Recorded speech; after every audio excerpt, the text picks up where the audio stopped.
युद्ध रणभूमि से पूर्व किसी भी योद्धा के मस्तिष्क में लड़ा जाता है और इस लड़ाई में जिसका सबसे पहला योगदान होता है वह होता है योद्धा का सलाहकार। पर क्या हो अगर यही सलाहकार योद्धा की बुद्धि में अधर्म का बीज बो दे। महाभारत युद्ध में पांडव और कौरव एक दूसरे के विरुद्ध थे। दोनों ही पक्ष अति बलवान और उत्तम थे, परंतु प्रश्न यह है यह युद्ध हुआ ही क्यों? आखिर इसकी नींव पड़ी कैसे? जहाँ श्री कृष्ण ने इस युद्ध का अंत निर्धारित किया, वहीं इस महाविनाशकारी युद्ध का बीज बोने वाला गांधार नरेश शकुनी को माना जाता है। आज की इस प्रस्तुति में हम जिस किरदार की बात करने जा रहे हैं वह है कौरवों के मामा शकुनी। कौन थे शकुनी? एक महान मामा, एक माहिर जुआरी या षड्यंत्रकारी, या फिर प्रतिशोध की अग्नि में जलता हुआ एक पुत्र और भाई? आप जानते हैं शकुनी गांधार नरेश सुबाला और सुदर्भा के सबसे छोटे पुत्र थे। महाभारत के आदि पर्व अध्याय में बताया गया है कि शकुनी द्वापर युग का अवतार था जो ईर्ष्या और देवताओं के विरोध से उत्पन्न हुए थे। शकुनी अपने पिता का सबसे प्रिय पुत्र था, जिस कारण राजा सुबाल उसकी हर इच्छा में हामी भरते थे।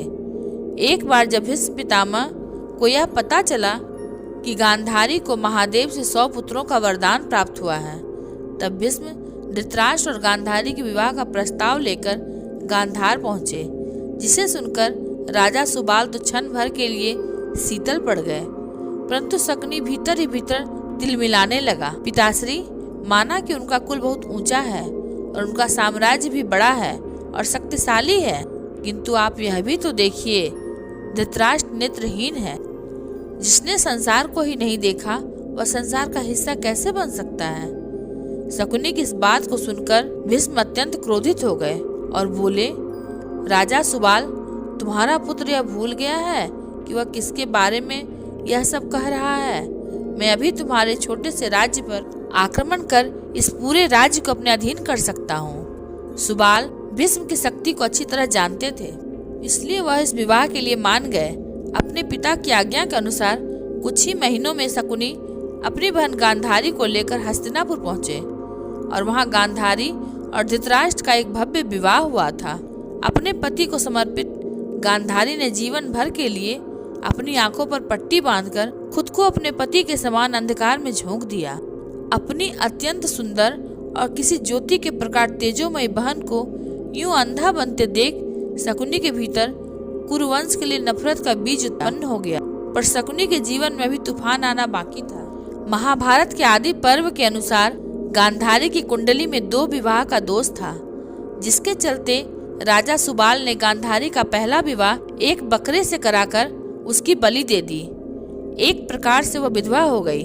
जब इस बात का पता धृतराष्ट्र को चला तो वह क्रोध से तिलमिला उठे और गांधार पर हमला करके उन्होंने राजा सुबाल के संपूर्ण परिवार को कारागार में डाल दिया और यह आदेश दिया कि संपूर्ण परिवार को हर दिन केवल एक व्यक्ति का भोजन दिया जाएगा और अगर किसी ने भी उनकी सहायता की तो उसकी सजा केवल मृत्यु दंड ही होगी। कारागार में बीत रहा हर क्षण शकुनी के मन में कुरुवंश के विनाश के बीज को बढ़ाया जा रहा था। अपने सबसे छोटे पुत्र की बुद्धि को जानकर राजा शिशुपाल के आदेश पर उसके परिवार वाले हर रोज अपने भोजन का हिस्सा शकुनी को दे दिया करते थे, ताकि वह अपने कुटुंब के विनाश का प्रतिशोध ले सके। धीरे धीरे शकुनी का परिवार भूख से मर गया और केवल वही जीवित बचे। मरते वक्त राजा सुबाल ने शकुनी से कहा, पुत्र, मेरी मृत्यु के पश्चात मेरी रीढ़ की हड्डी से तुम पासे बनवा लेना। जिस प्रकार मैंने आज तक तुम्हारी हर बात मानी है, उसी प्रकार वह भी मानेंगे। तुम जैसे अंक की इच्छा करोगे तो वही अंक आएंगे। हे पुत्र, यह पासे तुम्हारे परिवार की मृत्यु का प्रतिशोध के हथियार बनेंगे। सबके मरने के बाद गांधारी की विनती पर धृतराष्ट्र ने शकुनी को मुक्त कर दिया और हस्तिनापुर रहने की अनुमति दी और यहीं से शुरू हुई शकुनी के प्रतिशोध की गाथा। माना जाता है कि शकुनी ने एक खंजर से अपने पैर में गहरा घाव कर लिया, जिसे हर दिन कुरेद कर स्वयं को अपने प्रतिशोध का स्मरण कराता था। शकुनी बुद्धि का धनी था और छल कपट उसके भीतर रक्त की तरह बहता था। उसने बचपन से ही अपने भांजे दुर्योधन में हस्तिनापुर के सिंहासन के प्रति महत्वाकांक्षा जागृत कर दी थी और उसे एक प्यादे की तरह इस्तेमाल करते हुए उसने संपूर्ण कुरुवंश के विनाश की रूपरेखा बनाई। अपनी कुटिल बुद्धि से वह सभी 100 कौरवों के विश्वास पात्र बन गए थे। महाभारत के प्रसंग के अनुसार पांडवों की मृत्यु के बाद कुंती हस्तिनापुर लौट आई थी। तब शकुनी ही था जिसने धृतराष्ट्र की बुद्धि भ्रष्ट कर दी थी। शकुनी के लिए कुरुवंश के सभी लोग एक समान थे। जहाँ वह कुंती पुत्रों का विनाश चाहता था, वहीं धृतराष्ट्र के 100 पुत्रों का अंत भी उसने सोच रखा था।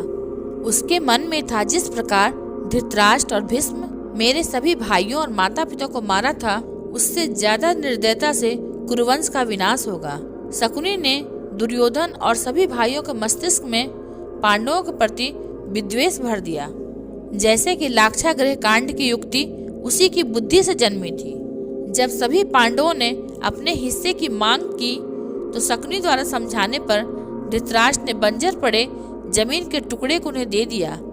इस प्रकार श्री कृष्ण के मार्गदर्शन पर पांडवों ने इंद्रप्रस्थ राज का निर्माण किया।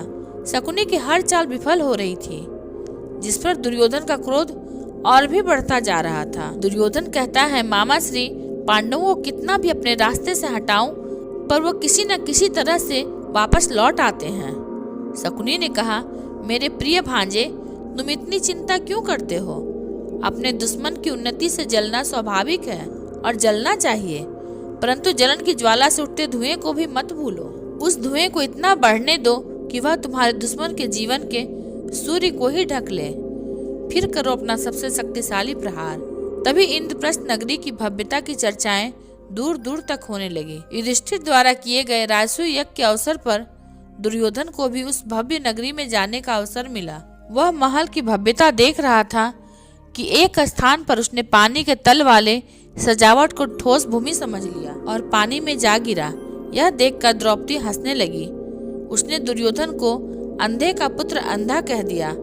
इसे दुर्योधन ने अपना अपमान समझा और वह हस्तिनापुर लौट आया। दुर्योधन का यह अपमान शकुनी के लिए एक अवसर साबित हुआ था, जिसने उसके मकसद को एक ढांचा दे दिया। शकुनी ने कहा, दुर्योधन, यह अपमान सिर्फ तुम्हारा नहीं है, परंतु यह अपमान है हस्तिनापुर के युवराज का। अगर तुमने इस अपमान का प्रतिशोध नहीं लिया तो इतिहास सदा ही तुम्हारी हंसी उड़ाएगी। तुम पांडवों को चौरस खेलने का निमंत्रण भेजो। लेकिन चौरस ही क्यों मामाश्री? क्योंकि बहुत सही समय पर प्रहार करना चाहिए। पहले हमें इन पांडव पुत्रों की शक्ति को अपना करना होगा, उसके पश्चात इन्हें जड़ से उखाड़ कर फेंक देंगे। यह पासे हैं, यह पासे मेरी इच्छा अनुसार नाचते हैं, जैसे कि कोई कठपुतली नाच सकती है। एक बार पांडव चौरस खेलने बैठे तो उसके बाद अपना सब कुछ हार कर ही जाएंगे। शकुनी ने अपनी कुटिल बुद्धि के प्रयोग से युधिष्ठिर को पहले छोटे छोटे दांव लगाने के लिए कहा। जब भी युधिष्ठिर छोड़ने का मन बनाते तो शकुनी कुछ न कुछ कहकर युधिष्ठिर से कोई न कोई दांव लगवा लेता है। इस प्रकार महाराज युधिष्ठिर एक एक करके अपनी सभी वस्तुओं को दांव पर लगाकर हार दे रहे थे और अंत में उन्होंने अपने भाइयों और अपनी पत्नी को भी दांव पर लगा लिया और जिन्हें वह हार गए। इसके पश्चात दुर्योधन ने द्रौपदी के चीरहरण से अपना प्रतिशोध लिया और उस दिन नींव पड़ी महाभारत की, जिसने संपूर्ण कुरुवंश को निगल लिया। कुरुक्षेत्र के युद्ध में दोनों तरफ के योद्धा अपने बल, शौर्य सभी का प्रयोग किया और मामा शकुनी द्वारा अधर्म के मार्ग पर चल रहे सभी 100 कौरवों ने अपने प्राण गंवा दिए और धृतराष्ट्र भी उसी प्रकार रोया जिस प्रकार शकुनी अपने परिवार के हर सदस्य की मृत्यु पर रोया था। अंत में महाभारत के 18वें दिन युद्ध करते हुए सहदेव ने अपना रथ गांधार नरेश की ओर मोड़ दिया और उन्हें युद्ध के लिए ललकारा। इसके पश्चात दोनों के बीच घमासान युद्ध हुआ था और सहदेव ने अपनी तलवार को गांधार नरेश के सीने के पार कर उसका वध कर दिया। माना जाता है मृत्यु के बाद शकुनी को नरक नहीं बल्कि स्वर्ग की प्राप्ति हुई थी, जिसके पीछे की धारणा यह है कि अपने कुल और बहन के साथ हुए अन्याय के प्रतिशोध की जो उन्होंने प्रतिज्ञा ली थी, उस प्रतिज्ञा को अपनी मृत्यु के साथ पूरा किया, जिस कारण उन्हें स्वर्ग की प्राप्ति हुई। तो मित्रों, आपको आज की प्रस्तुति कैसी लगी? हमें कमेंट बॉक्स में लिखकर बताइएगा। अगर अच्छी लगी हो तो इसे लाइक, शेयर और सब्सक्राइब अवश्य करें। धन्यवाद।